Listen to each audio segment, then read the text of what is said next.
I have you now.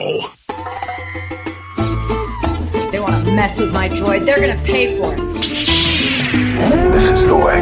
You may fire when ready. Blow that piece of junk out of the sky! The way you're fighting, you wouldn't have lasted long. Hello there. Kenobi!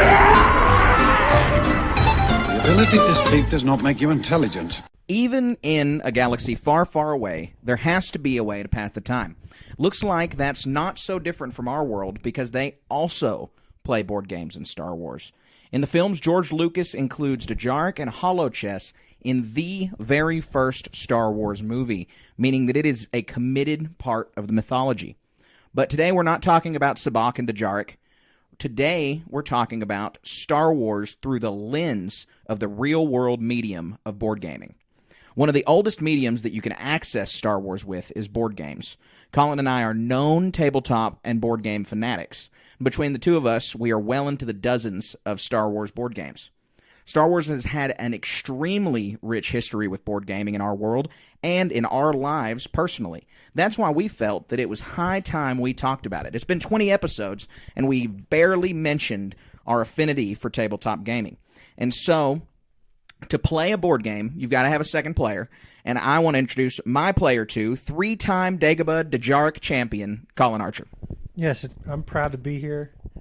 Thank you for all those accolades. You know, Yoda can be tough to play against, but man, the belt rests with me safely. So, yeah, man, what a ride it's been. I've played a lot over the years, competitively and casually, because believe it or not, there is a scene for competitive board games. And we'll get into that. A huge scene, actually. Huge scene. And for me, that's what brings me the most joy. But before we get into everything, how about a little bit of housekeeping? Carter, you got some big news today. Yeah, well, we both have big news today. As this is being recorded, you worked on it most. And the same day that it's going to be released, is we have an awesome announcement for y'all, and that is the Star Wars Station is on Patreon. For the first time since we have created this podcast back in April of 2022, we are finally on Patreon. We've had a few people ask us if we were going to get on there, and we finally feel comfortable enough in ourselves as podcasters, as Instagram posters, and in our enterprise that we want to continue to offer you guys great content. And so if you are listening to our podcasts and you enjoy what we have to do and you have the money to spare, please go to our Patreon and choose a tier. We've got a ton of great rewards on there. I mean, it's all kinds of different rewards. You can get stickers, T-shirts, there's behind-the-scenes stuff, early access to some of our recordings, Q&As, all kinds of stuff. That's just scratching the surface. There's a lot more, and we hope that you guys will go and subscribe on our Patreon, because that's what helps keep us going. The 5-star reviews, the $5 here and there, keep us podcasting, and we don't want to use the money for ourselves. We're not taking this home as a paycheck. We want to do it to help the podcast. We want to upgrade our audio equipment. Go ahead, Colin. Yeah, right. We have a lot to bring to the table here, and I can confidently say that every dollar we earn is going to go back into the podcast. Better equipment, resources to bring you content. The list is long, and not just with Star Wars. We've got a lot to bring to the table. It's not an exaggeration. Not only does Star Wars have a bright future, other IP does. I'm a huge Warhammer fan. We've got a couple of other station pages, Marvel and Harry Potter and Dungeons and Dragons, and there could be more on the horizon. So, yeah, step up to the plate. Every dollar counts. Yeah, it absolutely does. Carter needs new shoes. So Exactly. Well, we have so many plans for the page. We want to be able to go to Celebration. We want to be able to go cover things happening at Disney, and that's only possible with your support. We want to grow this community into a resource for everyone to find Star Wars news, to engage with a healthy Star Wars community that has an appreciation for all aspects of Star Wars.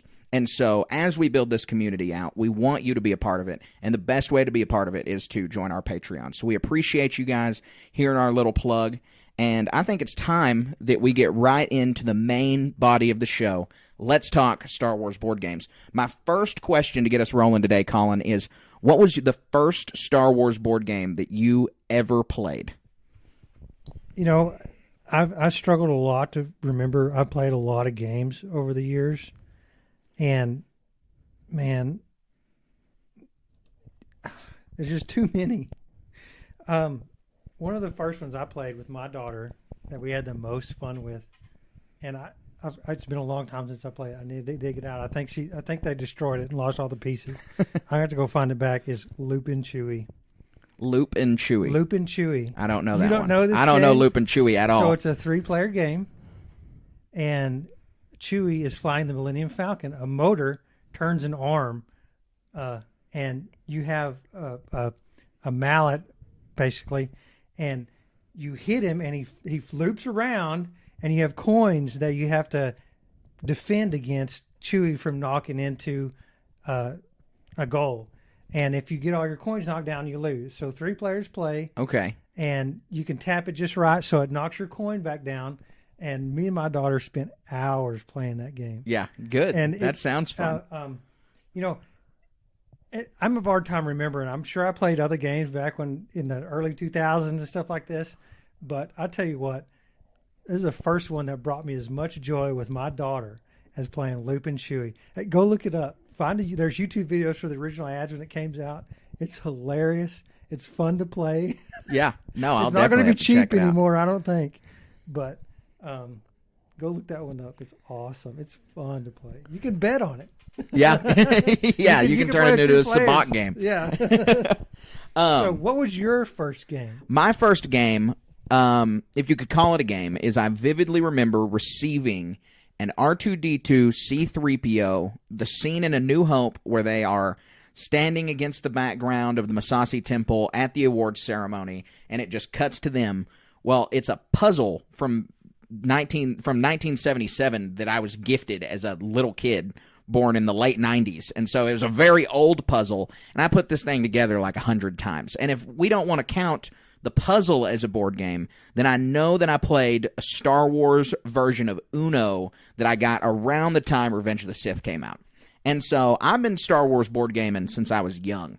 And that definitely translated into my older years where we've done a lot of Star Wars board gaming together. Hey, I want to interject, Carter. How did you and I meet?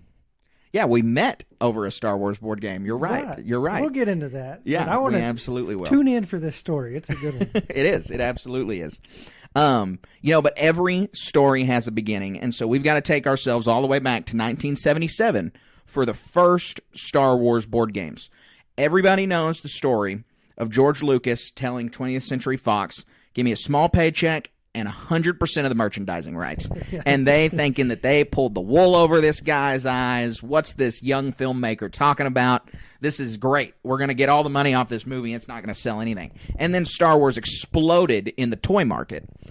I think George Lucas is a time traveler. There's no way he would have known this or made a bet like this. Right, yeah. And he hedged all on it, but he saw it. He's at least clairvoyant because he saw the iconic characters that he was making and knew that they were going to resonate with kids. And so among all of these merchandising toy rights, everyone pretty much, I think, when you think of Star Wars and you get beyond the movies and the canon IP, you really think about toys and you really think about action figures. But beyond the action figures, there was all kinds of merchandising they did back then, and a lot of them were board games. It is the late 70s, though. And so board gaming technology has not advanced to the point that we have now. And so there's a lot designer board games are really in fashion now. There's huge subreddits dedicated to board gaming, websites. People buy these nice designer boutique board games. Spend hundreds of dollars. Yeah. And even on old edition of board games, thousands of dollars. Exactly. But it was it basically wasn't a hobby in the 70s. I'm sure it was, and I'm sure they were making good board games then, but nowhere near on the scale they are now. And so in the 70s, the first Star Wars games that came out were all set-piece games from the first 3 movies. They were all, here's a specific scene that you can relive in Star Wars.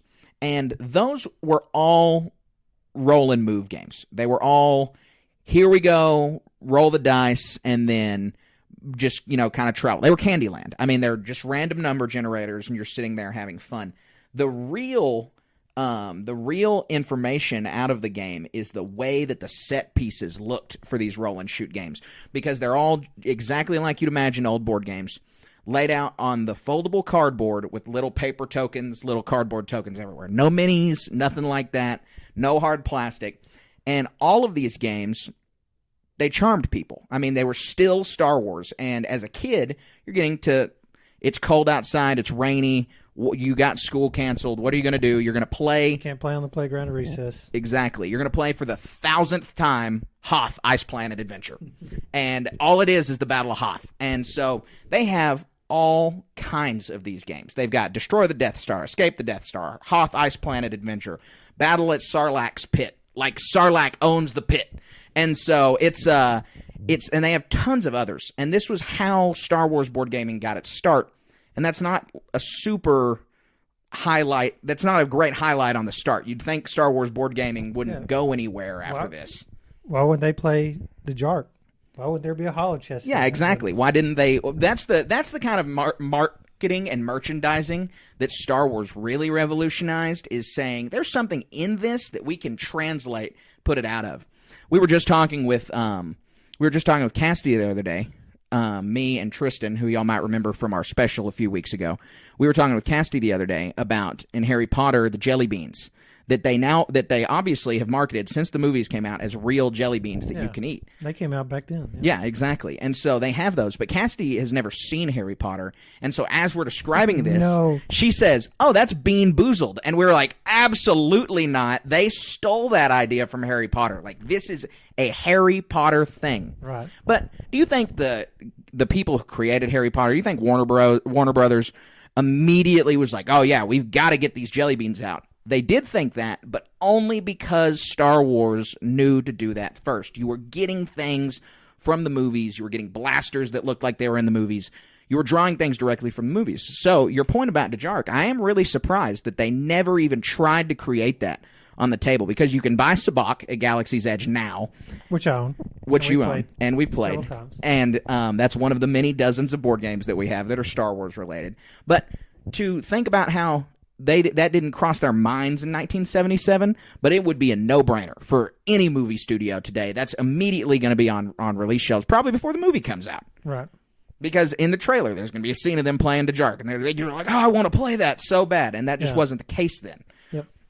But Star Wars, shortly after the release of Return of the Jedi, 4 short years after, they knew they weren't going to be making more movies anytime soon. And so they needed to continue revenue streams. There was still Star Wars hype. It wasn't the mid-90s when Star Wars was in a big lull. And so they gave the rights to Star Wars gaming to a company called West End Games. And the iconic game that West End Games came out with, they came out with a few games, and we're going to get into some of their games here in a little while. But the iconic game that they came out with was the Star Wars role-playing game. This was a huge deal. This was obviously D&D came out, and this was the role-playing game. But now you can play. It came out in 1987. Yeah. And so now West End came out with this new Star Wars role-playing game using the West End role-playing system, whatever that is. I admittedly have not played the Star Wars role-playing game, which is a mark that a lot of Star Wars fans are very proud to say that they have, because it was such a popular product. I mean, it ran from 1987 to 1999, so 13 years worth of product. Yeah, that's really good. They published hundreds of source books. They put out so much material, and before Timothy Zahn wrote Heir to the Empire, the Star Wars role-playing game was the brunt of the Star Wars expanded universe. Everything they published was canon. Obviously, Splinter of the Mind's Eye and a couple other disparate books are there, but we all know that the Star Wars Expanded Universe didn't take off before Heir to the Empire. But Timothy Zahn owes almost all of his source material to West End Games and the Star Wars role-playing game, where they published all kinds of facts, new vehicles for the Rebel Alliance, new troops for the Empire, like just lists and lists of planets and species and anything you can think of that didn't appear in any of the 3 movies, but has since become a staple of Star Wars. That's fascinating. And so they had a huge print on it. And so we would be remiss if we didn't talk about the Star Wars RPG. And that's where we're going to touch first is we have the first Star Wars role-playing game. Star Wars role-playing game's been a part of the franchise since the very beginning. And now there was an interlude. In the year 2000, Wizards of the Coast, with their D20 system, they're the publishers of D&D, they made a Star Wars RPG. It was, I think, just called Star Wars. I think it was also called Star Wars the Role-Playing Game, although I could be mistaken. But they published this one until 2007, so it only had a 7-year lifespan. And then, in 2012, Fantasy Flight Games, a company that Colin and I are both very fond of, acquired the rights to the Star Wars RPG, and they released Edge of the Empire, which has since gotten Rebellion expansions, Clone Wars expansions, Scum and Villainy expansions. It is, I mean, those books are also innumerable. It's been successfully running for 11 years now. People love the game. It has unique dice to itself, and it has continued the tradition of expanding out the lore and the canon of Star Wars through these role-playing games. Yeah, and oh my goodness, we need to play one of these. And in fact, we need to do it live. We need to have a private stream of us playing the role-playing game. Get some other people involved. Would you like to do that? That'd be fun. No, absolutely. I think we do need to. We need to get some kind of Star Wars RPG under our belts because, like I said, I'm ashamed to say that I haven't played any Star Wars RPGs because, again, from the very beginning, these board games have been a part of Star Wars. And so tabletop gaming is massive. Obviously, Dungeons & Dragons has exploded in popularity. They're coming out with a new D&D movie with Chris Pine that looks good. Right. I think it. I mean, what do you think about how it looks? I think it looks hilarious. Yes. I think it looks Chris great. Pine's a good actor. I like him. I like all the other actors that are shown in that. I can't think of them off the top of my head. But I think they captured the roles pretty well, just in the trailers that I've seen. And I'm not much of a D&D fan. I haven't really done much with RPGs.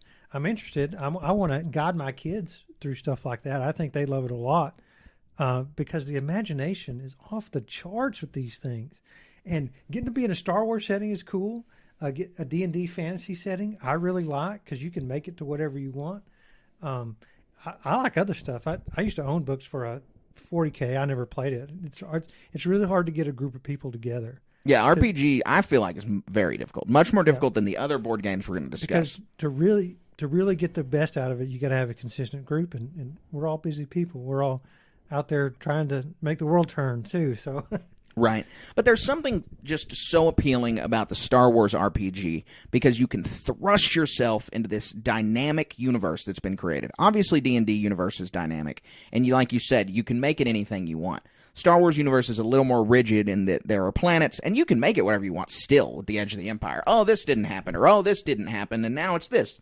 But getting to thrust yourself into the Star Wars universe is not that easy unless you go to Galaxy's Edge, and so I think the next best thing is being able to play Edge of the Empire, or the original Star Wars role-playing game. Is much better than video games, if you ask me.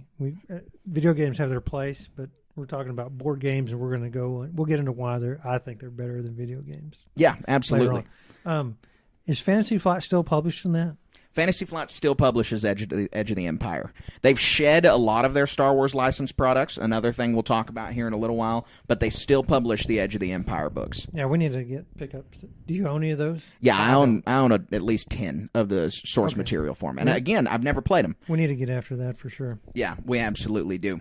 But to continue the trend of talking about West End games and their contributions to Star Wars, there's 2 West End games that we have to talk about. It is Star Warriors and the Star Wars Miniature Battles. We'll focus on Star Warriors first. When you take a look at Star Warriors, it is the X-Wing video game, but on the tabletop. And it is the precursor to the X-Wing miniatures game. You have little cardboard cutouts, again, because it's an early... 90s. Yeah, exactly. It's a 90s game. And you have a grid system. So you lay out this map that's just obscure black planet space. Very similar to Battletech, but Battletech had miniatures. These ones, the hexagons, right? Yes, exactly. It's hexagonal. You've got Star Destroyers, you've got TIE Fighters, you've got asteroids, and then you're moving your little cardboard Y-Wings and X-Wings around the board, rolling dice, trying to destroy the ships. There's tables and stats and dice. And, I mean, when you look at this Star Warriors game, we've got pictures that we're looking at right now to kind of see how it works. This is a precursor to X-Wing. You're not measuring to move, but you're measuring using the hexes. You're rolling dice to fire and to defend. There's different stats for different types of ships. I mean, this is the bones, the raw bones for X-Wing Miniatures game that we've loved so much, and it came in the very early 90s, and it's pretty impressive that we've come so far since then. Yeah, I would have loved to have played this game. I did play some BattleTech back in the 90s, and I bet there's somebody out there who made their own miniatures for this. I would love, or it would be cool to take X-Wing miniatures and go back and play this, adapt the board somehow, and see. I mean, because these games, with all these tables and stuff, the depth of how these elements interact is just insane. It gets pretty fun. Yes. If you're willing to go down this path, I can walk up to a stranger who is interested in Star Wars and teach him X-Wing in 20 minutes. Sure. Not these games. No. Not these games. No, tables and books and all kinds of compendiums. You're absolutely right. But still, regardless, there's a place for that. And I like it. I like BattleTech. And I'd like to. I want to revisit this one day. Yeah, no, we absolutely should. Well, really what we should do is we should try to get our hands on some of these old Star Wars board games. But we'll talk about in a minute. This is much more difficult than you would assume for some of them. The next game I want to talk about, the last West End game. So the last game we'll speak about in the era where they were the publishers for these Star Wars games, is the Star Wars Miniature Battles game. And this game came out with a starter set and expansions, and it won an award for Best Miniatures Rules in 1991. So it's a war game. Oh, my goodness. Like, this is a war game. What year did 40K come out? It came out in the 80s. Okay, exactly. So this is the Legion precursor. This is a competitor to Warhammer. Yes, exactly. A direct competitor. And so you've got all these little gold miniatures. I believe they're metal. Pewter. They're pewter? Okay. Miniatures like that are pewter. Yeah. So they're pewter. And you've got, again, a rule book with penciling in for different stats. It kind of looks D&D-esque on the way you record the stats. But you've got this giant compendium of books. And, again, it's just Star Wars Legion's precursor because you're moving miniatures around the board. They have different abilities. You're fighting on terrain. And like you said, it's a direct competitor to Warhammer in a time where Warhammer is just beginning. Right. Yeah, and the miniatures look really cool. Stormtroopers in there. Is there a Boba Fett? Is that a Mandalorian looking guy, or is it just, and fighting rebel troopers?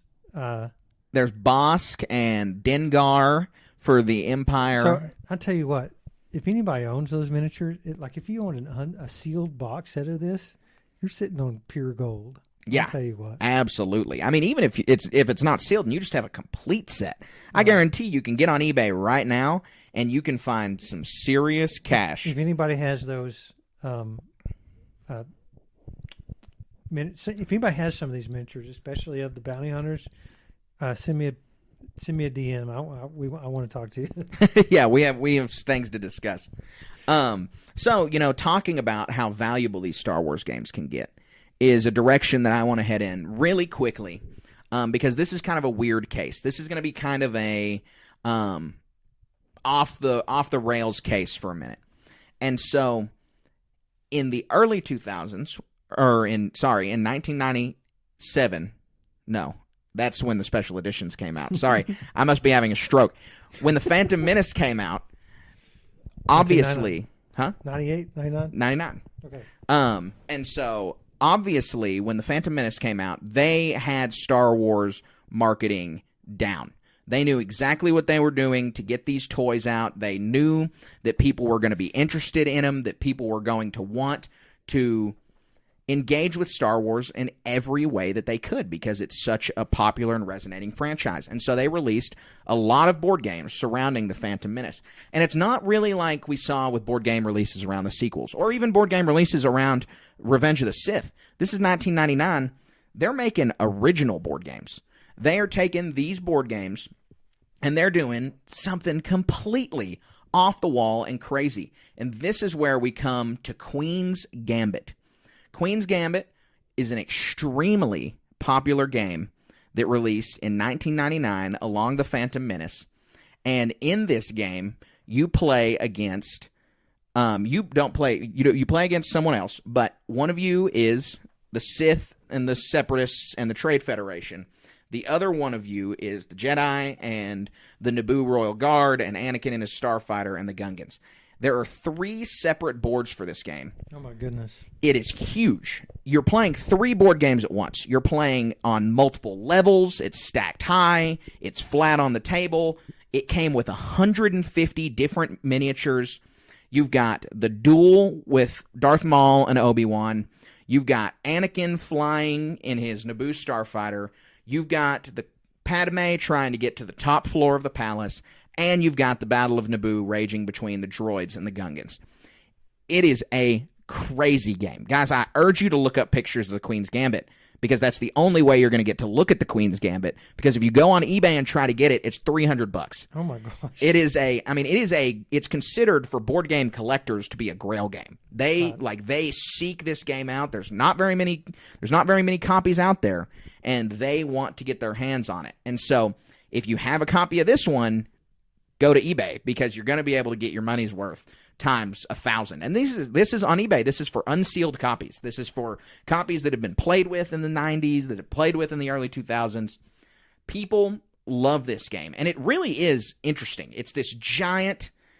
you're playing 4 board games at once, like we said. If you take a look at the board, you see there's each of the last scenes are represented in The Phantom Menace, and you're playing through all of them. Yeah, the miniatures look amazing on this.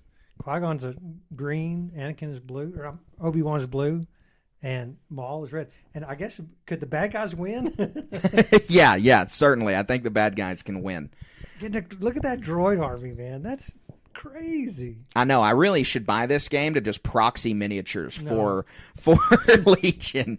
But it's a high-quality game. And it has great reviews on Board Game Geek. People loved it. The gameplay was fun. You've got units of Gungans. It seems pretty complicated, but it seems like it'd be a lot of fun. And I really wish that we had the opportunity to play this game, because you just play through... You don't really get games like this where you're literally playing through something and they are enjoyable. A lot of the times they'll release video games that are just the Harry Potter games, or, they did it with Star Wars Lego, which was a good enough twist. But when they release a video game that is just play through the movie, that's often not very fun. Right. Most of the time, people don't enjoy that. We want an original story. Yep. But this is a board game that's play through the movie, and it looks riveting. And the reviews for it are insanely good. Yeah. And it itself is a precursor to the Star Wars Risk that came out in 2015 around The Force Awakens. So between the year 2000 and the year 2015, where we got Attack of the Clones and Revenge of the Sith, and then a long drought of Star Wars, there was a gap where Star Wars, other than getting into the collectible card game market with the Star Wars CCG, that we'll talk about here in just a moment, they were doing the thing that you expect movie studios to do, and that's reskinning other games. Star Wars Uno, Star Wars Monopoly, Star Wars Clue. You take all of these board games that already exist, and you just reskin them. And so that's why Star Wars Risk is such an interesting case, because when you read the box... They redo the boards. It's not just... You're not Star Wars miniatures on Earth. That would make sense. Well, it's not. So the thing about it is you read Star Wars Risk, and you're like, oh, it's Risk with planets. I'm not going to buy this because I have Risk. I don't want to buy a reskin of Risk. It's totally not that. Star Wars 2015 Risk, and I have to say Star Wars 2015 Risk, because there's like 6 copies of Star Wars Risk out there, and the other 5 are all just Risk. Star Wars 2015 Risk isn't Risk at all. It's a totally different game where you're playing through the plot of Return of the Jedi. You're doing the battle in the Emperor's Palace, you're doing the Battle of Endor, and you're doing the space battle around Death Star 2. Yeah, exactly. It is a Queen's Gambit remake, basically, right, where you're playing the 3 plots of Return of the Jedi. Yeah, lots of influence between Queen's Gambit and this one for sure. Exactly. And so Queen's Gambit was a precursor to this, but they labeled it Risk. I never picked it up because they labeled it Risk. I totally would have bought this game. Have.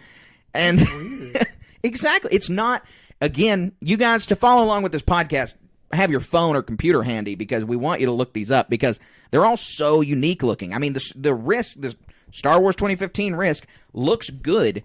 It looks fun, but you're going to understand when we come at you. It isn't Risk. It doesn't even look like it. The shape of the board is in the shape of a TIE Advanced. I mean, it just looks like a TIE Advanced. Yeah, very cool looking.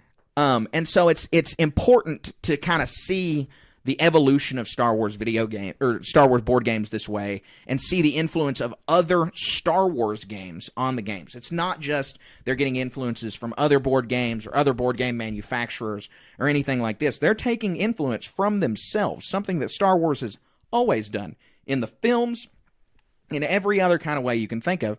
They are inspired by themselves. The early trilogies were all about the special effects and pushing the boundaries, and then you got the prequel trilogy that did the exact same thing. And so Star Wars has such a rich and dynamic source material that it inspires itself and inspires other things, and it's super impressive that they're able to do that. Right. Gosh, there's a lot going on that Risk one. And, you know, I think I own a Star Wars Monopoly, played it a few times. There's a couple of different versions of that. You know, they got like a kid-friendly version where I think if you just land on the property, you own it. Like, right. And you just roll your dice till you landed on everything. Whoever lands on the most wins. Yeah. It's kind of silly, but it's still fun. Play with kids or something. The version I had was First Order versus Resistance, so it was neat. Yeah, yeah. No, I mean, it's those Star Wars Monopolies and the reskins of games have their place. I've got Star Wars Uno in the closet. I've got Indiana Jones Monopoly that came in the wooden Ark of the Covenant box. Like, these reskins of games have their place. I'd rather play Star Wars Monopoly than regular Monopoly. Right. But it's great to see when they're able to not reskin and to come up with their own thing. I just wish they wouldn't have named it Risk. Because then, you know, you have all kinds of Risk we've mentioned. But there's, for example, Risk, Star Wars, The Clone Wars. And it is Risk. You have collections of clone troopers and of droids that you place on the galactic map.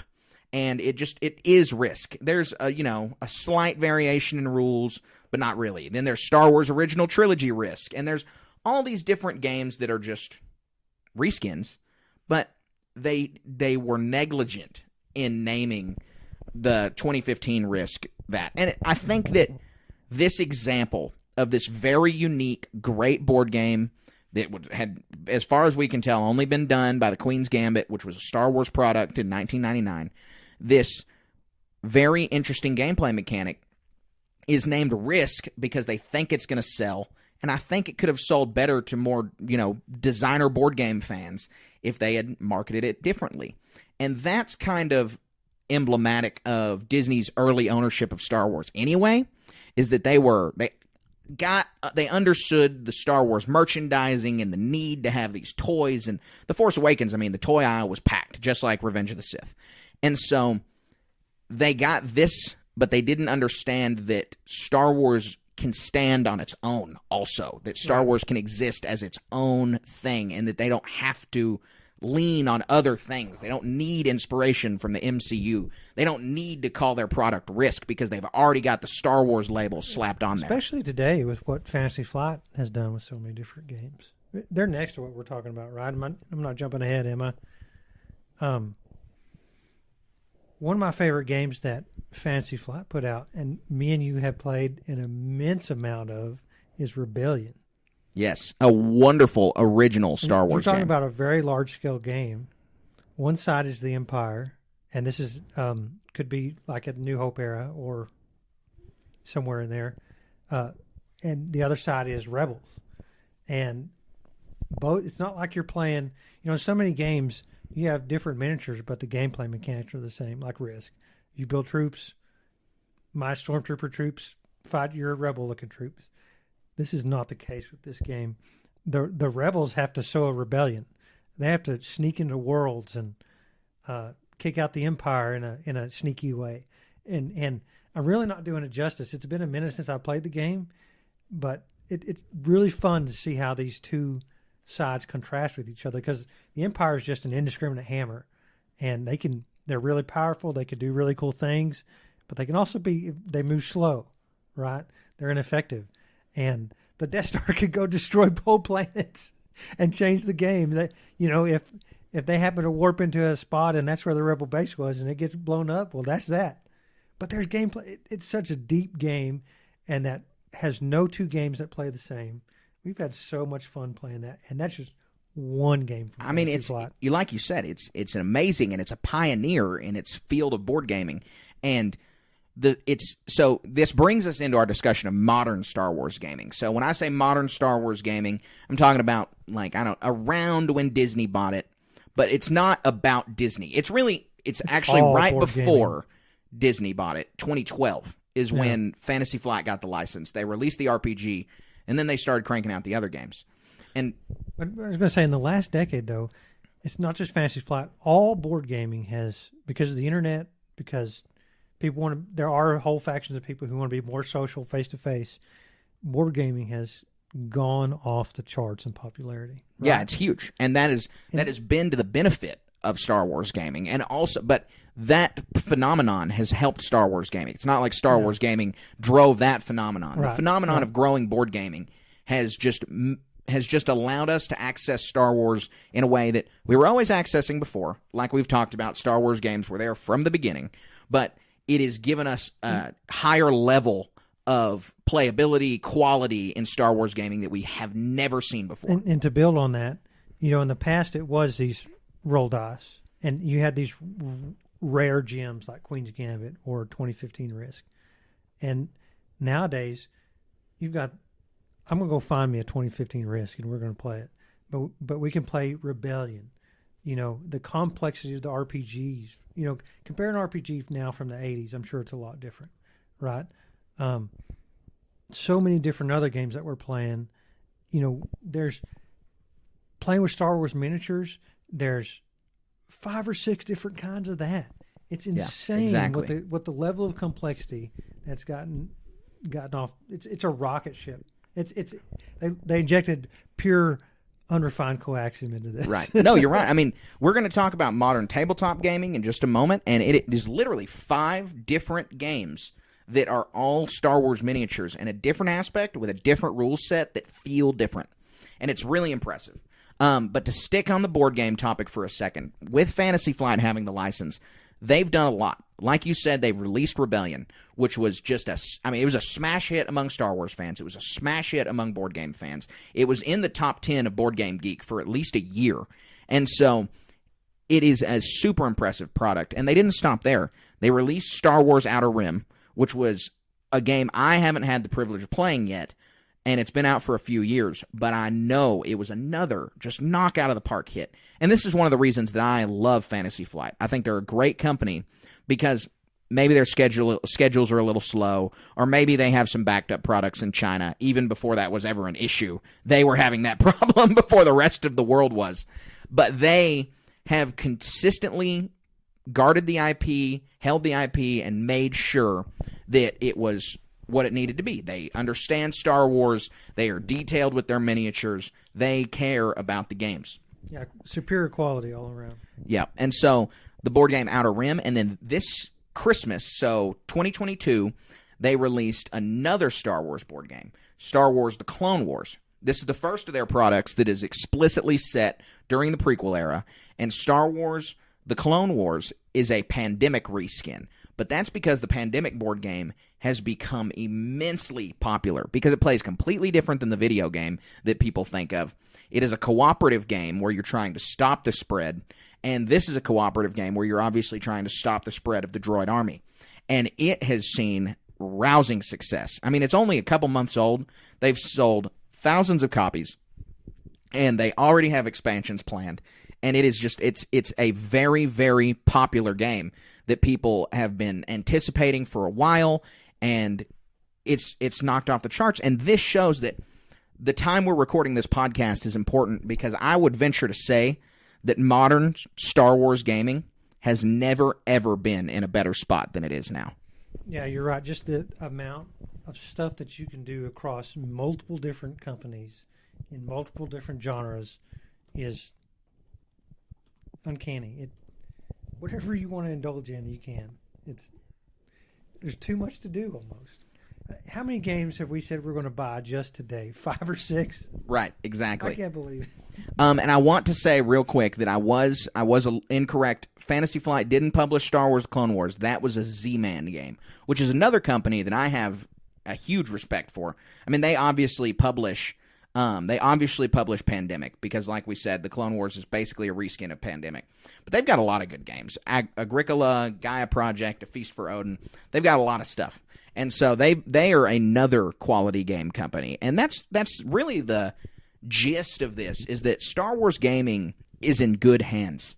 But there is an aspect of Star Wars gaming that we've touched on, that we keep mentioning, but we're going to get in hard because this is what Colin and I like to do. This is our jam. This is how we met, and that's Star Wars tabletop gaming. Yeah, so this is my wheelhouse. I've been tabletop gaming since 2006, primarily with the Warhammer 40K aspect. It's a lot bigger than X-Wing, than Star Wars tabletop gaming, but it's because of the success of 40K that, and combine that with the success of Star Wars, that all these other tabletop games have seen the success that they have. I couldn't tell you why they haven't surpassed it, but man, there's so many different games. So, and my favorite up until recently has been Star Wars X-Wing, and that's how Carter and I met. I've been playing it for a little bit of time, and I didn't play it when it first. I played it for a little bit when it first came out, but the expansions were really slow to release. But once it came into its own, and a lot of expansions were out there, and a couple different factions of starships, it really started to come into competitive play aspect. And you play a lot with the casual side of it to hone your skills on the competitive, and that's how Carter and I met. Why did you start playing X-Wing?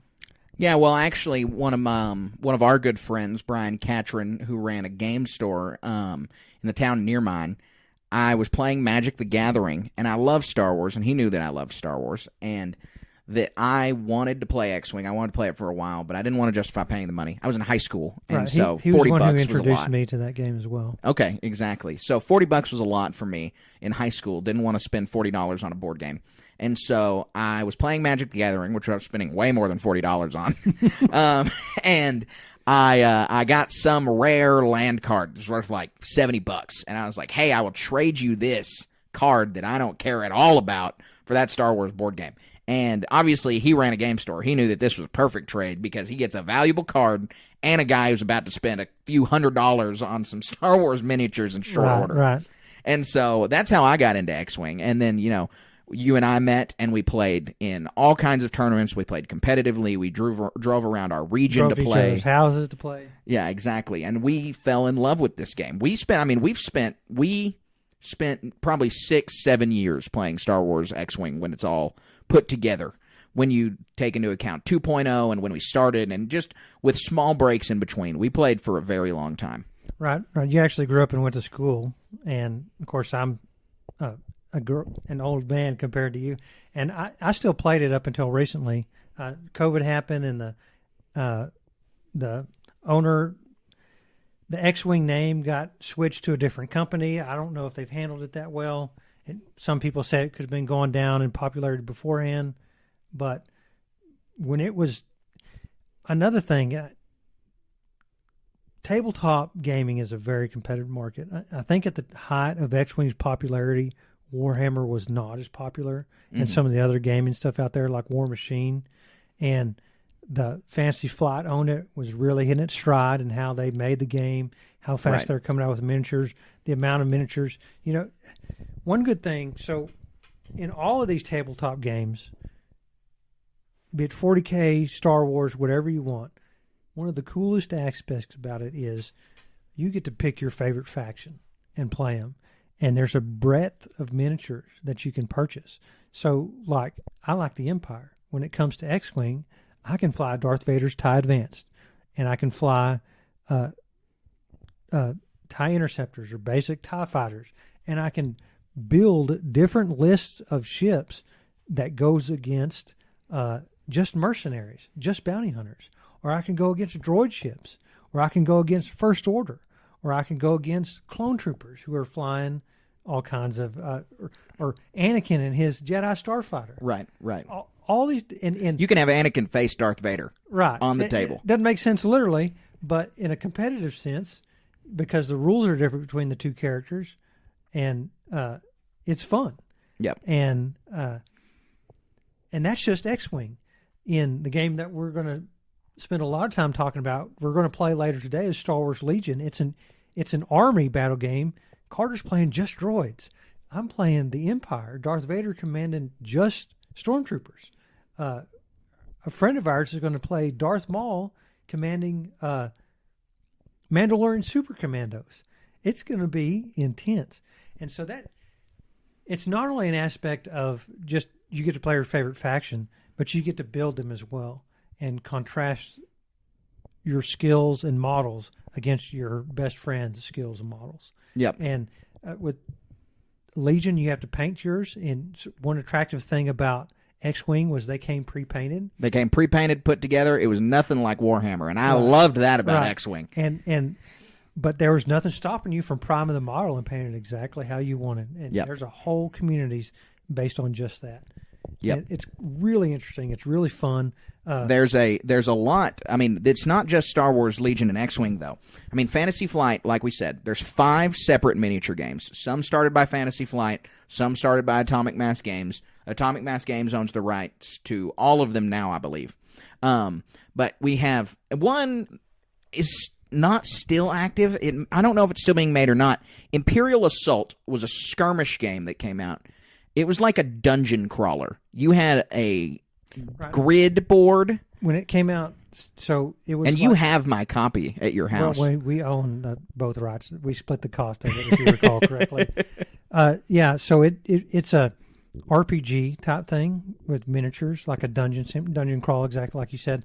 But there was also a competitive aspect to that Fantasy Flight put on World Championships. Yes, exactly. And, and this was their first, before X-Wing, I think. It was their first one. I don't remember exactly. It could be, but it was. They both had their heights of popularity around the same time. But it was cool. Like I said, you bought the miniatures and you built your faction, and a lot of the miniatures for the skirmish game translated into Legion. Yes. And so you could. They wanted to cover every other modern game. Warhammer does this also. They have different versions of skirmish games, of large army games, space fighter games, and so really, X-Wing was the most successful space fighter game, and Warhammer copied that, Games Workshop, and it hasn't been as successful, but it's still fun. But there's, other than Imperial Assault, there's Star Wars Armada. Which lets you fight with capital ships. I mean, you have the Empire, you have the Rebellion, you have the Corvettes, the Star Destroyers, you have up into squadrons of TIE fighters. You can pilot the Executor. Yes. And it's huge. The model was like 1.5 feet long. It's $300 too, yeah, I think. Exactly. It was expensive, but it was cool, and that was what people like to do. And Armada is still around. It's still being played competitively. They have a world championship this year. It never reached the same popularity that X-Wing did. It's a different rule set completely. And like I said, people still play it. And X-Wings, people still play it. There's a world championship for it coming up in April. There's a world championship for Legion coming up in April. These are still very popular games. Armada, Legion, and X-Wing are all still being played. We own an Armada set, too. We've played a few games of that. Yes, yeah, a few games of that, which it never hooked us like Legion and X-Wing have. But you look at all these games that have been published, and you get to see the wide breadth of what you can do. You get to dungeon crawl as the heroes. You get to play giant armies as Legion. You get to command the capital ships in Armada. You get to do the dogfights in X-Wing. These games are all different aspects of Star Wars tabletop gaming. All different rules, all unique dice. They don't use a D20 system or a D8 system. They have their own specific dice that really streamline and simplify the rules. And it's an enjoyable way to enter the tabletop gaming scene. If you think that Warhammer 40K sounds fun, or you want to play Warhammer 40K because you're a Star Wars fan, which is the case for a lot of people because it's got similar things. I mean, what's a Space Marine if not a beefed-up Stormtrooper? Right. But if you like these things and you're daunted by the size or the cost or something like that of Warhammer, you have to take a look at Star Wars tabletop gaming. It's cheaper. The miniatures are easier to put together. The miniatures are easier to put together, or in other cases, come put together for you. Your lists are not as daunting of a size. There's smaller versions of the game that you can play. It is it is. I'm not at all saying you shouldn't get into 40K if you want to play 40K. 40K is super fun. I've played a few games of it. I wish I played it more. But if you want to get into tabletop gaming, the Star Wars brands are so accessible. It is super easy to get straight into. And they used to carry some of these at Barnes & Noble. They used to carry X-Wing at Barnes & Noble. Yeah, and the rule sets are simpler compared to Warhammer 2. The amount of dice that you have to manage and how they compare to the opponent is vastly simpler. And so it leads for, and as someone who's played both of these game sets extensively, the lower barriers to entry for the Fantasy Flight and as Atomic Mass games are way lower than Games Workshop. And it's so many more people are attracted to this because of Star Wars. Another thing is that makes a huge difference, believe it or not, is the quality of the miniature. Whether it is Warhammer or this one is, these miniatures look phenomenal. And so not only can you pay them to look like what you see in the movies, you can customize them to whatever you desire. So maybe you want Anakin from the Clone Wars area, and you can paint him with his yellow eyes. Right. Like right. he's almost Darth. And believe it or not, there's rules to reflect that in the game. Yeah. No, absolutely. It's really cool. It's amazing. I mean, what you can do with these is awesome. Yeah, and go. We've talked a lot about going online. Go look online and look what people have turned these things into. Like, it's silly to me, but maybe somebody's painted a Captain America style Darth Vader. Right. Or if you like your anime stuff, you can make your anime characters. Right. And it's really cool. I mean, even just the aspects of basing. I mean, you know how various the Star Wars planets are. I've seen awesome Mustafar bases. I've seen awesome Kashyyyk bases. And the bases that have impressed me the most are the guys who have made Felucia bases. Yeah, because they look crazy. super cool with all the colors and how creative they are. And it's made me want to make some Felucia bases. But that's the thing is, you can take unpainted, unbased miniatures that are put together to a tournament, and they're going to let you in and they're going to let you play. Or you can take it to the complete extreme and have these detailed, painted, movie-accurate miniatures. Or you can take it to another extreme and have pink B-2 battle droids. You can do whatever you want with these games, and that is a hugely appealing factor. Yeah, so, and I'll tell you firsthand the amount of effort that goes into these things when it all coalesces, whether you're skilled or not. I mean, a lot of what I describe these things as paint by numbers. I mean, you can spray paint them, paint their guns with some metallic paint with a little paintbrush, and you're good to go. Even at that level, when that coalesces all together on a tabletop and you set up across from an opponent, just that alone, the juice is worth the squeeze, man. It's amazing looking at this stuff out there. And I mean, specifically for Legion, which Colin said, we're going to play games after this podcast is recorded. We're going to go and play with some of our buddies. We just got into Legion a few weeks ago. Colin's had the miniatures for a while, but we want to start a community around Legion where we're at. And so Legion itself, you have all this terrain. You can create the narrative for your game. Why are the droids fighting the Empire? Oh, they must have stumbled on an old cache of droids. Or why are the clones fighting the Empire? It's the Clone Revolt. Why are the clones fighting the Rebellion? Oh, they just Order 66 just happened. Things like this. I mean, you can drive the narrative of your games. There are missions. There are ways you set up. It is an immensely fun way to interact with Star Wars. I mean, if you ever wanted to recreate the large-scale Star Wars battles, this is exactly the way that you do it. Right, and then if you want to do a space battle, you pick up X-Wing and do that too. Exactly. I saw one on the Legion subreddit the other day. They were playing an Armada game, and when the squadrons engaged each other, they went and played an X-Wing game, and on the planet, on the X-Wing, they played a Legion game, and within a building on the Legion table, they played an Imperial Assault game. That's awesome. It's awesome. I don't know if I would ever do that. I don't even have the tables for that. I don't have enough space to do that. But it's super awesome. Then you can just do creative things like that. It's still a super creative outlet for you. That if you like Star Wars and you're seeking a creative outlet, I have to tell you, do the tabletop gaming.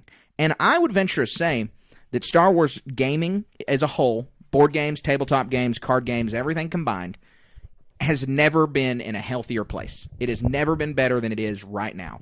The Star Wars Legion tournament, the Las Vegas Open that they just had last week, was the largest tournament they've ever had since Legion released. This game's been out for 5 years. Right. It really takes a minute to hit when a game comes out to hit its stride. Like we said, Warhammer came out in the 80s, and I've been playing since 2006, and it's never been better. All of these companies that make these games, they're trying to make money, and that's not a bad thing. What I'm saying is new stuff is coming out. They listen to the people who play these games. They want feedback. They want to make the best product they can be so they can make the most money. But if they're making bad stuff, it doesn't last. And another reason it's so much better, in today's day and age, playing video games is impersonal. When you line up anything, Warhammer, Star Wars Legion, whatever it is, or card games, across another opponent that you can look in the eye, you're connecting to their soul. You can reach out and touch them.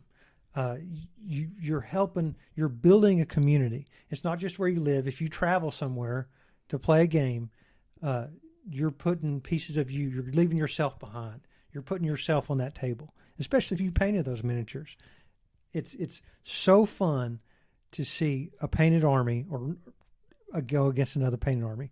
Or none of my stuff is painted yet. We're just not getting into it. Scroll back on Instagram and see a post of my son holding what I just bought. And I'm telling y'all, putting stuff together and putting it out there, playing against another opponent that you've never met, it's something different. I've played sports. I've played golf with a lot of people. I don't care about those people. And a lot of these tournaments I go to, I'm playing with the same people I've seen hundreds of times. It's a lot of fun to line up against somebody and make friends who live in, and not just casual friends, like you log into an Xbox and you're in some group with somebody and you go shoot each other a few times and you never see that person again. That's impersonal. And you might make good friends, but you don't know what their face looks like. You can see pictures on the internet. It's not the same.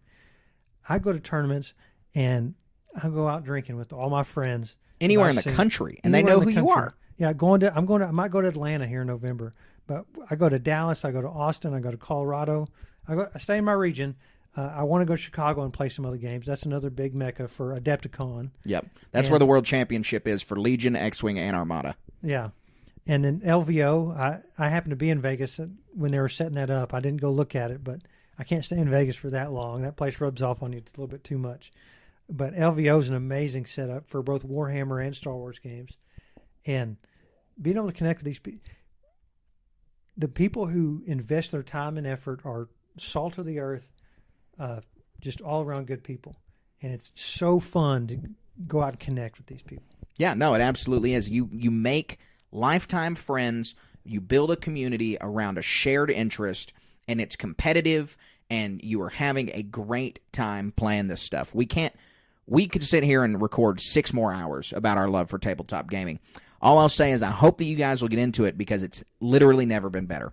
Now, I want to talk about real quickly, while we're still on the subject of Star Wars gaming, we have to touch on Star Wars card gaming because Star Wars really jumped in on the collectible card gaming craze in the early 2000s. Then it transferred to the Star Wars the card game that was like fizzled. I mean, it was a flash in the pan. I think it existed for maybe 3 years. And if you're a dedicated Star Wars the card game player and you're listening to this and you love it, or I'm wrong and it was around for 20 years and there's still a vibrant community, let me know. I don't think that's the case. And then there's also Star Wars Destiny, dice rolling card game. It's no longer played either. Yeah. There is a good market out there that if a company can figure out how to make a Star Wars card game that sticks, I think it's going to have the same results that Legion and X-Wing had. And so I really, really hope that that's on the horizon. Because the next topic that we have, and the very last topic we have to talk about Star Wars gaming, is the future of Star Wars gaming. And we've got some hard tangibles that we know are coming soon, and then we've got some way more abstract hopes that we have coming soon. And so the first thing coming for the future of Star Wars gaming is there's another Star Wars miniatures game coming out very, very soon. You can pre-order it right now. It's called Star Wars Shatterpoint. And it is it is not set specifically in the Clone Wars, but it is very Clone Wars focused. You look at the miniatures for Star Wars Legion, And Star Wars Legion is hyper-realistic. They want it to look like you are in the movies. And Star Wars Shatterpoint is being produced by Atomic Mass Games, the same company that produces Legion. But it is a Heroes-based game. So it's a duel game. It's very, very similar to Marvel Crisis Protocol, if anyone listening is familiar to that game. And so it centers around the Star Wars heroes in duels, and you are moving individual miniatures instead of units of miniatures like in Legion. And so this game's coming soon, and it's pretty exciting to see. I don't know if I'll hop right into it since we just hopped into Legion and since I want to be playing Legion. And it's not a Legion replacement by any means. I mean, it's a completely different rule set, and it's not massive army battles. It is duels like you would see in all of the films. And so it's coming, and if you're really trying to get into Star Wars tabletop gaming, this is another entry for you to try and access. You know, in all of tabletop gaming, Heroes, people invest their emotions in all these things, and I hope Atomic Mass Games, that seems like where they're coming at from this. You know, they've had massive success with their Marvel game, Marvel Crisis Protocol. I know people who have all the miniatures that are 100% painted, and they're salivating waiting for the next ones to come out. I'm sure a lot of these Legion miniatures will transfer over there, but, you know, I want to get into it later, but there's different versions of different miniatures, and people go hog wild over these different versions, or even just the cards that detail different art on these cards.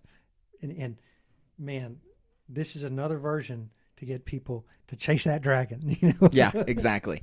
And it's another aspect. I mean, like we said, they did the dungeon crawler, they did the dogfights, they did the Armada, they did Legion. Now they're doing the duel. Like, they are trying to cover every aspect of Star Wars that interests you and get you to play every aspect. You can play out. Now, someone's going to get inside an Imperial Assault game and play a Shatterpoint game inside of that. Yeah, Turtles all the way down. It's not Star Wars all the way down. Yeah, exactly. And so the future is bright for Star Wars gaming. I mean, I want them to continue to release new board games like Rebellion and Clone Wars. Legion has plenty of source material to continue to tap into. X-Wing has plenty of source material to tap into. We know that Din Djarin and Grogu just came out in Legion. We know that very soon they're going to bring in the Dark Troopers. With Moff Gideon. Yeah, with Moff Gideon. And so there's a lot on the horizon, and there's just with the rapid pace of Star Wars being produced, they're not going to run out of ideas anytime soon. I mean, something that they don't have in the Clone Wars that I've been thinking about since we got into this game is, guys, Atomic Mass, who is definitely listening to this because everybody listens to our podcast, when are you going to put the Bad Batch in the Republic? Because I might pick the Republic up if you put the Bad Batch in there. They have Iden Versio. Exactly, Inferno Squad. That's just a matter of time. Exactly. And they're going to be amazing. Yeah, they're going to be awesome. They're going to be a ton of fun. And that's exactly what you can do is you can hop in and you can put the Bad Batch alongside Padme or Obi-Wan or people they might not have actually appeared beside in the shows.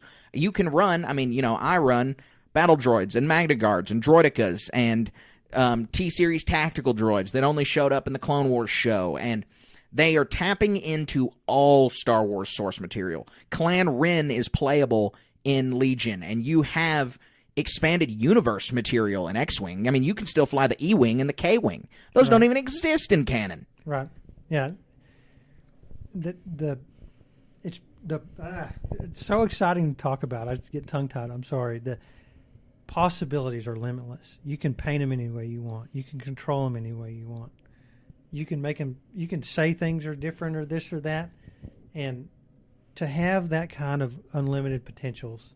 Unlimited power. Unlimited power. Yeah. Oh my gosh. The future is bright for all of Star Wars. We say that probably on every podcast. The future is definitely bright for Star Wars tabletop gaming.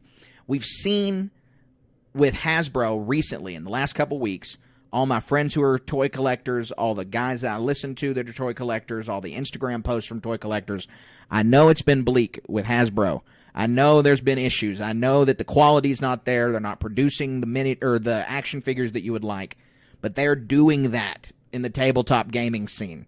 They are doing a way for you to collect Star Wars in a practical way, looks cool, and you can play games with them It is an awesome foray into Star Wars, and I hope that the hobby continues to grow and there continues to be this massive demand for Star Wars board gaming.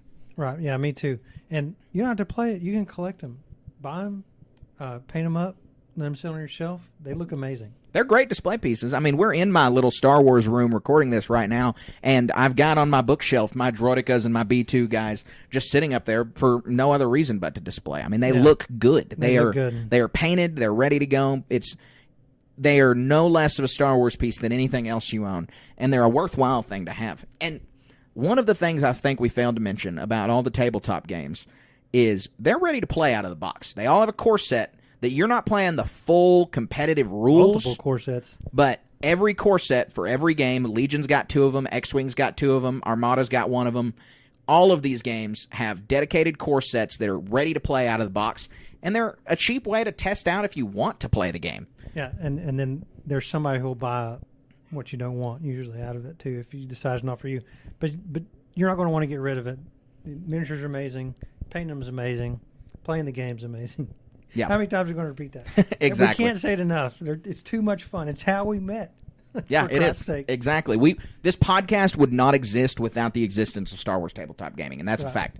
That's a complete fact. And we've been able to grow our love for Star Wars and give this podcast to you guys because of how much time we spent playing X-Wing. It really is. It's just we can't say enough good things about it. You've got to get into Star Wars tabletop games. At the very least, get a Star Wars board game copy. I'm telling you, you're a Star Wars fan because you're listening to this. You will be happy that you made the purchase. Yep, exactly. Couldn't say it better. So I think now we're going to move into our HoloNet news segment. We've got a lot of exciting news. Some sad news, some melancholy news, but other than that, we got other exciting things happening. So we're going to go right into the HoloNet news segment. You made the HoloNet. Our first story for today, we're going to start on a sad note. We're going to end on a sad note, and we're going to have 2 happy things in between. The first sad note is Star Wars Jedi Survivor has been delayed by 6 weeks. They're going to release it in April. They say the delay, and there's a lot of talk around this. It's kind of controversial, and I didn't think this was going to be controversial. The statement they released says that they are delaying because they want to work out the kinks, they want to bug fix, they want to make sure the game is pristine, ready to go on release. I buy that. I don't have any reason to think they're lying. I don't have any reason to say that EA is lying. But some people don't buy that. There's quite a few Star Wars YouTubers, podcasters, influencers who say that this is intentional, that Disney announced this, they got too far ahead of themselves, they let their skis get too far out, and then they were like, we're going to release this much anticipated video game in the middle of The Mandalorian, our most anticipated television show. So now they kicked it back 6 weeks. It comes out the week after The Mandalorian. And so that's why a few people are saying, that's kind of fishy that that's happening. I think that they intentionally are delaying it to make sure they can keep the hype train going. Again, I believe EA, but there's people who say 6 weeks isn't enough time to work out any bugs in a video game anyway. There's no way you're going to make these software changes in 6 weeks. I have no idea. I have no insight into the video game industry. But I know regardless of the reason, it's a little disappointing. Yeah, I believe both things should be true at the same time. I don't see why that can't be the case. I do follow gaming quite a lot. I play a lot of different games across a lot of different aspects. And there's a seemingly growing trend of releasing unfinished games and charging full price. I forget what's called pre-release or something. You're basically paying money to be a beta tester. I don't like that. I still play those games because they're awesome in some cases, like DayZ or whatever. But I'd rather them release a full finished product and have all the polish on there. I don't want them to release something that is I'm not going to have fun with. There's a trope of some games. Before you bought a game and it existed on your computer and you played it. Nowadays you have to have online authentication, and there's DLCs and all these other things that you want. And your save game transfers from one computer to consoles to another computer. Right. And that's amazing. I wish I could go back and tell my past self that existed, and he wouldn't believe me. He'd call me a liar. But so there's some merit to that in a sense, but on release day, it's got to work. And if they need a few extra weeks for us to log in and have fun, I want to log in and have fun that day. I want you to inject it directly in my veins. And if I get it delayed, I'm going to be unhappy. Right. So please make it work. And at the same time, like I said, both points can be valid. We're going to crank out the content regardless of when that stuff starts up. But we're going to have to really work hard, because going from streaming to podcasting to streaming is going to be, I'm not begrudging the effort, but it'd be kind of nice to not have to do so much all at once. You're right. It is, as people who are going to be doing the Bad Batch and the Mandalorian at the same time, I'm happy it got delayed so we don't have to do the podcast all at once.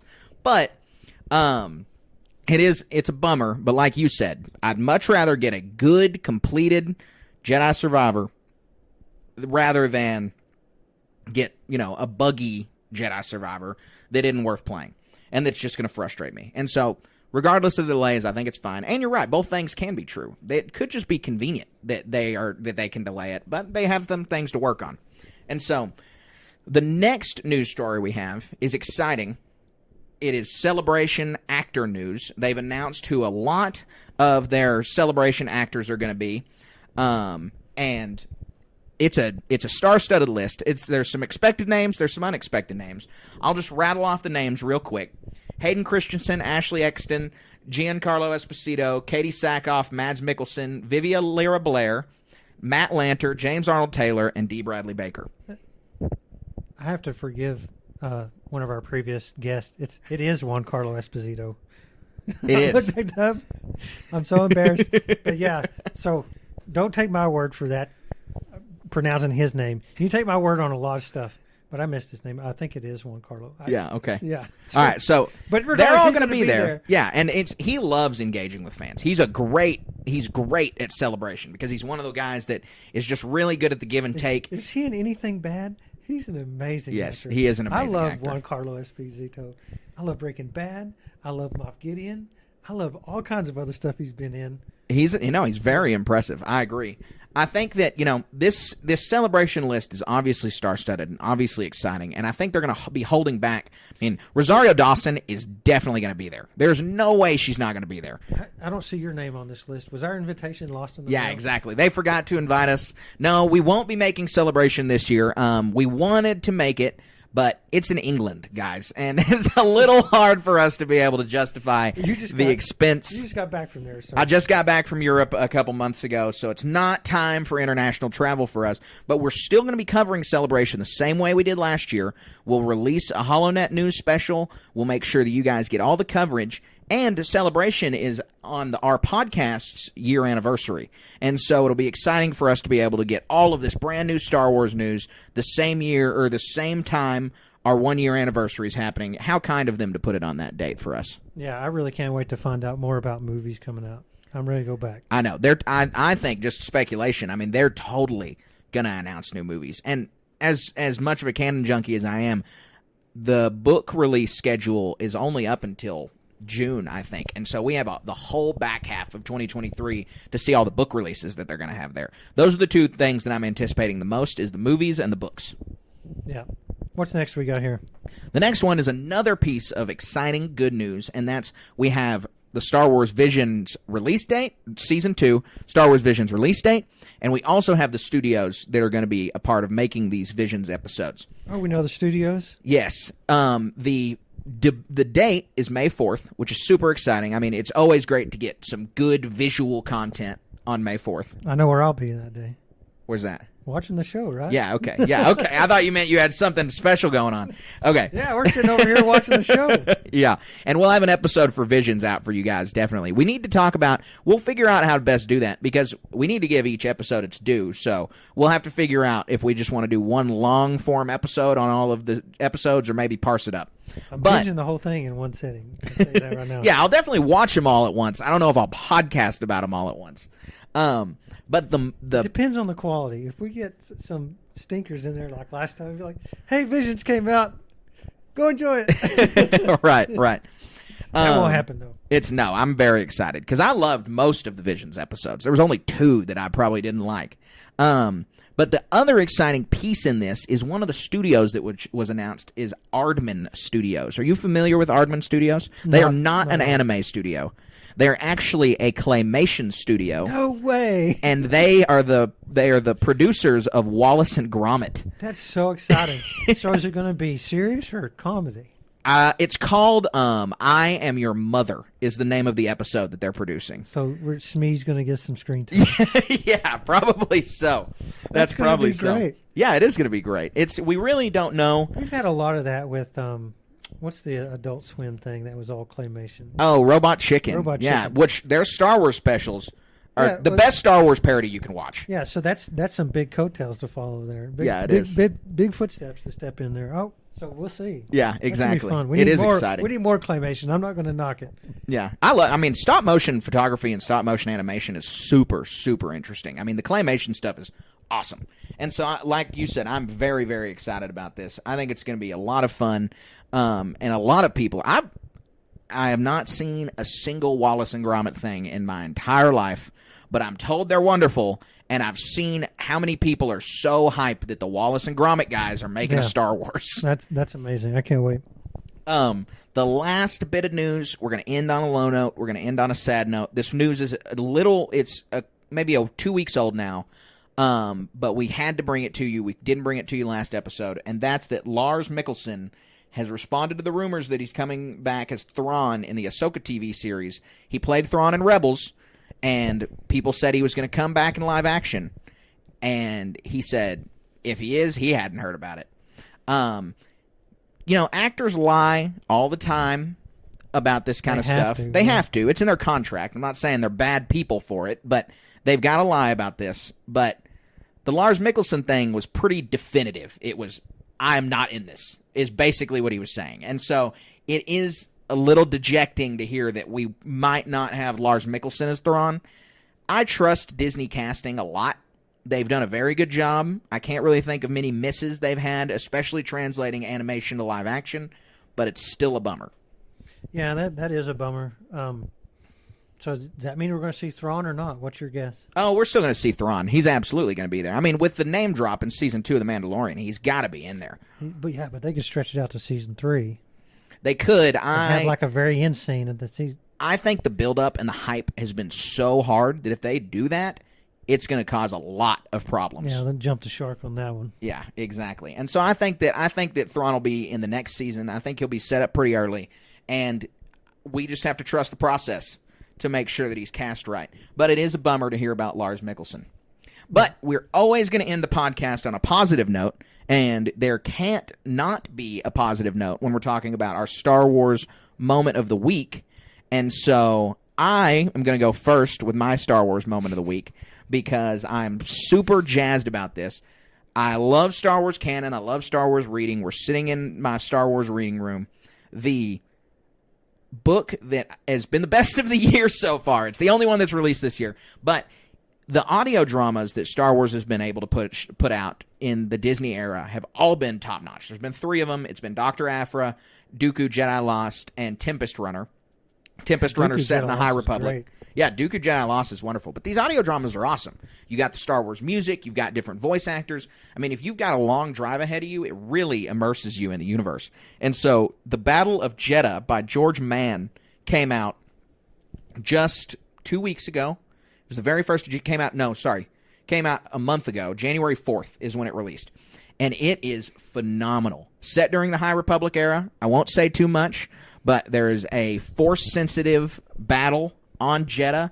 It's super exciting, and it's really, really worth checking out because you have the dynamic voice actors, you have the Star Wars music, and if you're not following along in the High Republic plot, you have got to get on this as a Star Wars fan. It is exciting, it's riveting, and the best part about it is it's brand new. Sometimes you look at the history of Star Wars, you have the multiple hundreds of books in the expanded universe. You have all the stories that Disney's told, and you think, how can Star Wars ever trod new ground?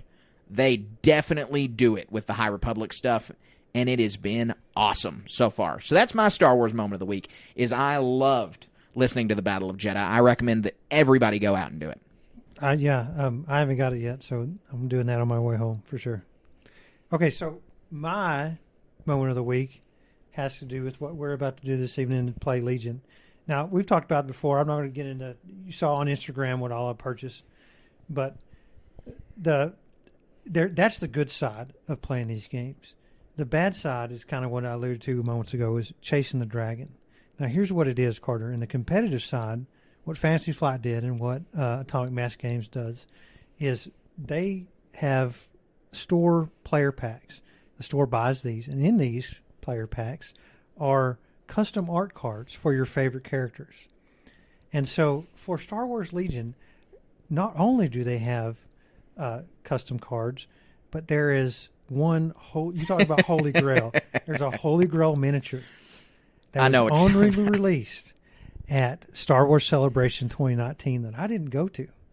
And it's a custom pose, a Darth Vader Star Wars miniature for this game. An unsealed version is going for $900 on eBay with a buy it now price of $1,200. And you're going to be the one who buys it now. No, that's why I'm kicking myself. So I get my Star Wars moment of the week is in a sad thing because I don't have just $1,200 to put on this thing, and I'm kicking myself for not figuring this out back in the day. My goodness, but I would have opened it. I'd be playing with it. Yeah, I'd be you would have showing played it off with to my friends. Yep. And so, yeah, kudos to this guy for grabbing that and not opening it. But he's probably, I mean, when you buy these things, you might not even be a fan if your intention was to resell. And so, like, I'd be torn. I own a bunch of Lego sets that have increased in value that I've, to the befuddlement of my children, why I don't play with these things. I've got Pez dispensers I haven't opened that they're just pulling their hair out. Why haven't you opened these things? It'd be very hard. And then combined with, there's a bunch of 3D printed models out there. If you want a custom pose Darth Vader or whatever miniature you like, you can go do it. Right. Well, that's another appeal that we didn't even touch on Legion, is with the advent of 3D printing, if you want to fight in Naboo, Mustafar, Kashyyyk, wherever you want to fight, it's right there at your fingertips pretty fast. And so that's another aspect of it, is with 3D printing, these games are also just off the rails good. Come to our Discord. We've dove in head first into this Legion. We need to make our own channel for Legion on there, so we're not cluttering everything up. But if you're into Legion, if you're interested in Legion, show up on our Discord. The invitation is on our link tree. And if you want premium discussion, give us $1 on Patreon so you can have access to our exclusive rooms on our Discord, and we'll talk right to you. Right. We'll That's talk all to it you takes. no matter what. That's all it takes is $1. So come join our Patreon. Come follow us everywhere, though. Come follow our Instagram. We've got a great Instagram that continues to gain followers. We continue to engage with the Star Wars Instagram community, StarWars.station. Join us on Twitter, SW_station. It's all of our hot takes. Twitch/Station Media. I think the first thing I'm going to paint up is Death Troopers. And a bunch of Stormtroopers. They're relatively simple to paint. Games Workshop has a bunch of paints that makes these things turnkey. You basically base coat them, put some inks on them, highlight them, and they look phenomenal. I'm in the process of putting everything together, and I'm putting my bases up, making them look nice. It takes a little bit of effort to get there, but I'm going to paint everything on stream, I think. I have a good setup for that. I'm looking forward to it. I'm looking forward to your paint streams. Absolutely can't wait for those. Everyone needs to go check them out on Twitch. Other than that, we are also on Discord, like we've mentioned. Please join our Discord. We're obviously on Patreon. We're on YouTube. And we're right here where you're listening to your podcasts. So if you like the podcast, if you want to be a supporter, but you don't want to join the Patreon, that's okay, because another massive way that you can help us is by leaving us a 5-star review. Takes 5 seconds of your time. If you've made it to the end of this episode, you like what we're saying, please drop a 5-star on Spotify, drop 5 stars on Apple, drop 5 stars wherever you're listening to your podcast, because it lets us get into more people's ears, and it lets us continue to do what we love, which is talk about Star Wars. Yeah, we're having a phenomenal time. The fun never ends. We're having a great time. It absolutely doesn't. And I'm glad you're here for the ride. Going to continue to get more and more Legion, get more and more Star Wars games, more and more books, everything. And we're going to keep talking about them as long as you guys will let us. So don't forget to subscribe, don't forget to rate us, and don't forget to continue to enjoy Star Wars. Thank you guys very much, and may the Force be with you. Have a great evening, y'all.